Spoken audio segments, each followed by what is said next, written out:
Bonjour à tous, aujourd'hui nous vous proposons une interview exclusive de Pascal Meyer qui est juste à côté de moi. Il s'agit du fondateur et directeur de l'entreprise Coca. Bonjour monsieur Loutrinchif, comment allez-vous? Ça va très bien et toi? Merci, ça va bien. Merci pour cette invitation, ça me fait très plaisir d'être là. Ah, ça me fait plaisir de vous interviewer du coup. En parlant de loutre d'ailleurs, pourquoi une loutre?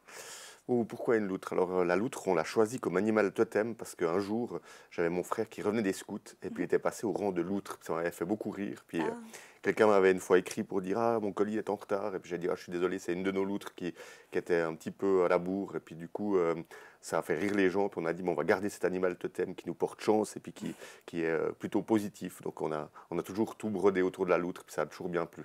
oui, c'est sûr.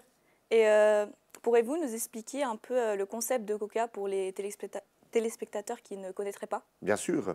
Le but de Coca, en fait, c'est de partager un bon plan avec des potes à la base. À la base, quand j'ai commencé, c'était vraiment de dire, ben voilà, j'ai trouvé un produit qui était sympa, je négociais un prix qui était chouette, et puis ben, de dire, ben, je le partage avec ses amis. Alors au départ, j'avais 25 amis, puis aujourd'hui, j'en ai un petit peu plus d'1 million qui viennent sur le site pour voir les produits. Puis ça a bien sûr bien évolué, mais l'idée, c'était vraiment de partager un bon plan avec une communauté d'amis, et puis après, ben, que cette communauté puisse échanger en disant, ouais, non, c'est nul, il y a mieux à tel endroit, ou bien, ah ouais, non, non, j'ai testé, c'est vachement cool. Ah ouais, puis qu'ils posent des questions et puis que ce soit assez transparent.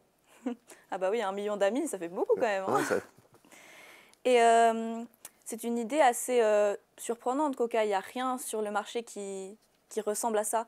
Euh, D'où vous est venue l'idée? Alors en fait, j'étais en voyage aux États-Unis en 2005 Mhm. et puis j'ai vu un concept qui était assez proche et j'avais écrit aux Américains en leur disant vous voulez pas faire la même chose et tout en Suisse et puis ils m'ont dit oh non ça nous intéresse pas. Du coup, ce que j'ai fait, au lieu de copier bêtement le concept, j'ai justement un peu modifié le concept avec le côté communautaire, le côté échange, le côté aussi très proche de cette communauté. Et puis, ben, ça a fait une grosse différence au point où, quelques années plus tard, c'est eux qui m'ont contacté pour me demander aussi deux, trois informations, deux, trois conseils en disant waouh, c'est bien, est-ce qu'on peut vous piquer ça, ça. Puis, bien évidemment, il n'y avait pas de problème. Donc c'était très chouette. Ah oui. Du coup, moi j'ai une question pour vous. Pourquoi avoir appelé votre application Coca? Parce que quand on pense à Coca, on pense souvent à la boisson. Alors pourquoi l'appeler comme ça?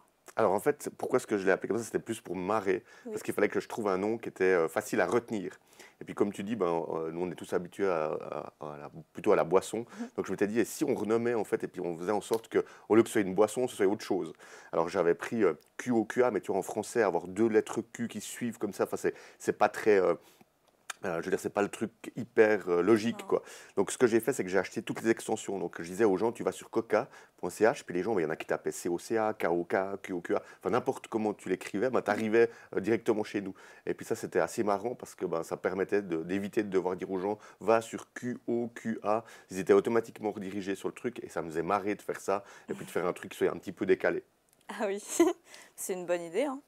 Et pourquoi pensez-vous que Coca est une application très innovatrice? Alors, il y a plusieurs choses. Il y a le fait qu'il y a un grand aspect communautaire où les gens peuvent échanger, mais il y a aussi un côté en termes d'expérience utilisateur qui est hyper simplifié, parce qu'on a des gens qui travaillent dessus tous les jours pour simplifier l'expérience, que ce soit aussi sécurisé, qu'il y ait en fait plein d'éléments qui font que l'expérience pour l'utilisateur, elle soit un peu plus fun, un peu plus décalée que dans une application plutôt standard.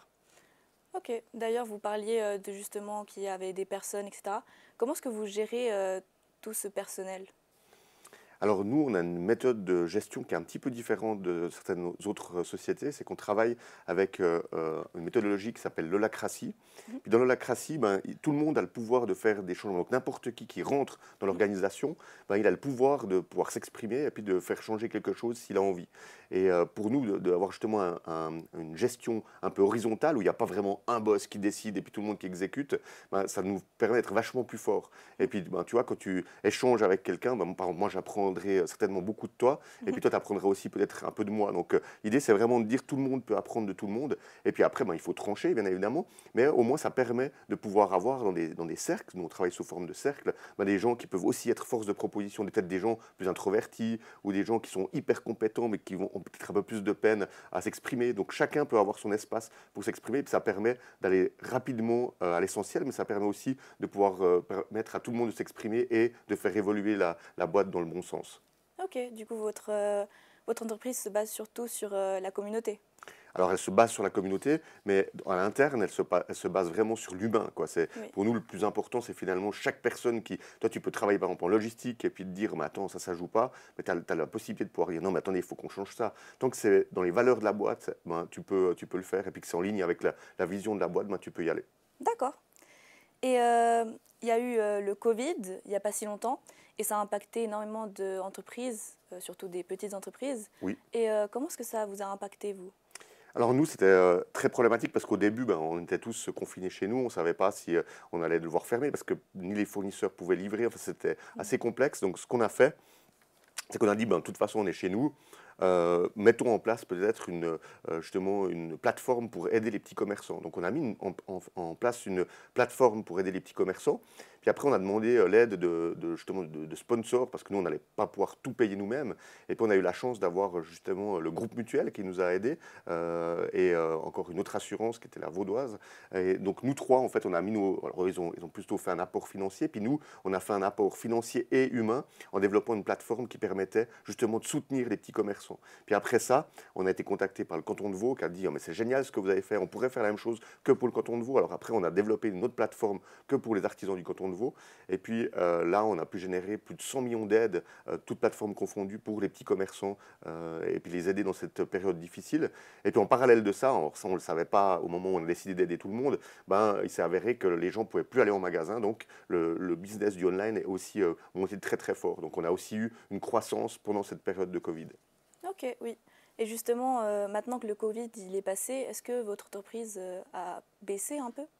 Alors c'est clair que pendant la période de Covid, c'était exceptionnel, Mhm. mais après c'est normal qu'il y ait une petite correction parce que Oui. ben, c'est bien que les gens retournent dans les magasins locaux, heureusement. C'est quand même ce qui nous fait vivre et ce qui est autour de nous et je pense qu'il faut pousser ça. Donc c'est normal qu'il y ait toujours, mais ça c'était pour beaucoup de sociétés qui étaient en ligne, ben, qu'il y ait après justement un rétablissement de ce qui se passait en fait auparavant. D'accord. Maintenant, je vais vous poser une question un petit peu personnelle. Est-ce que vous pourriez nous parler des chiffres d'affaires du début de Coca et maintenant? Bien sûr.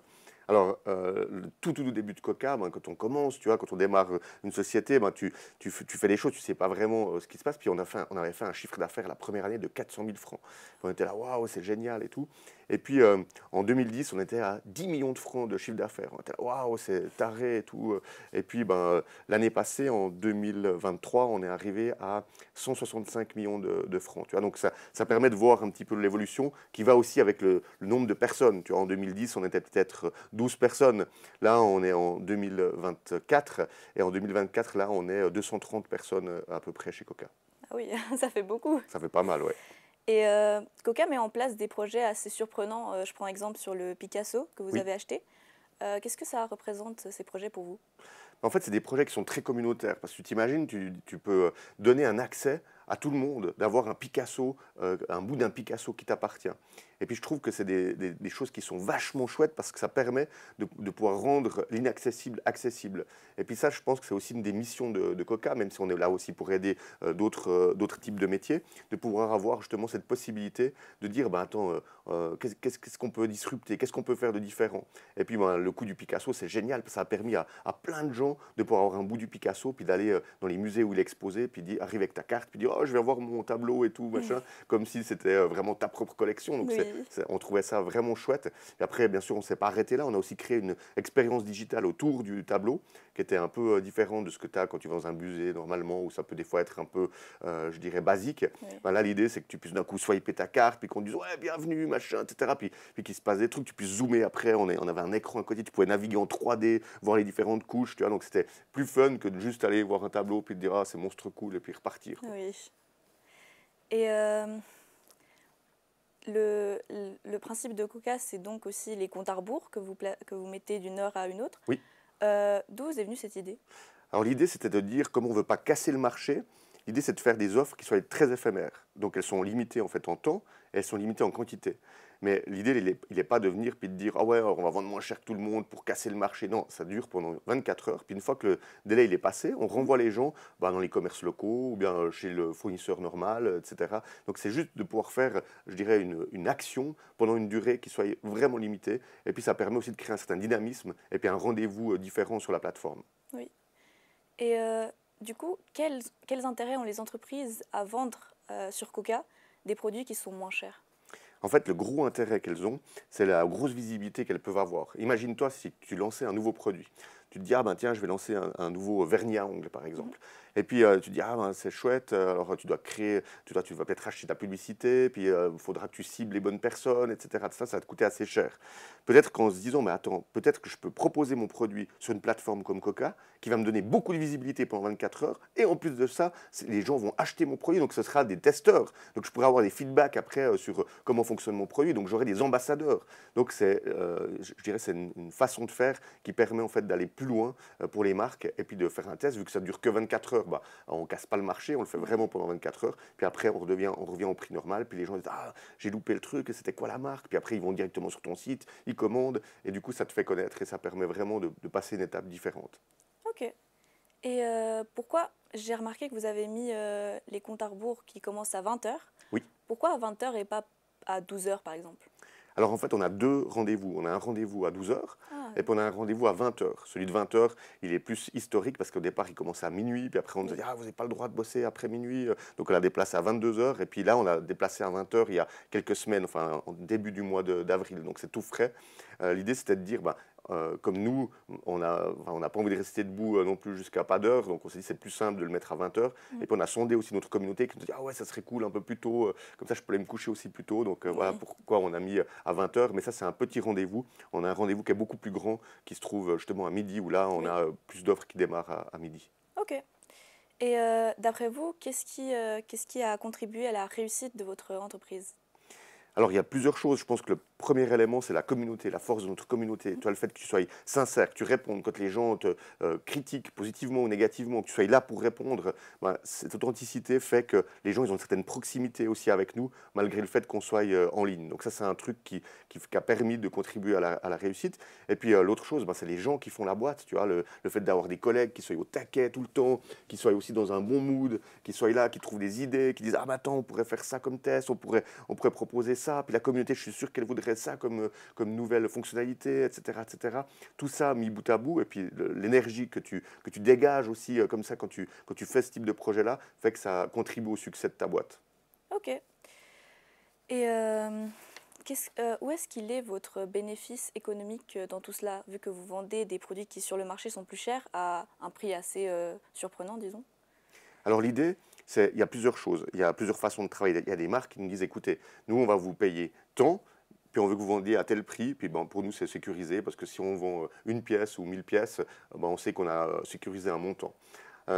Puis il y a d'autres fois où là, c'est plutôt ce genre de choses-là qu'on fait le plus fréquemment. C'est qu'on dit, ben, écoutez, votre produit, on va le vendre par exemple à 99 francs.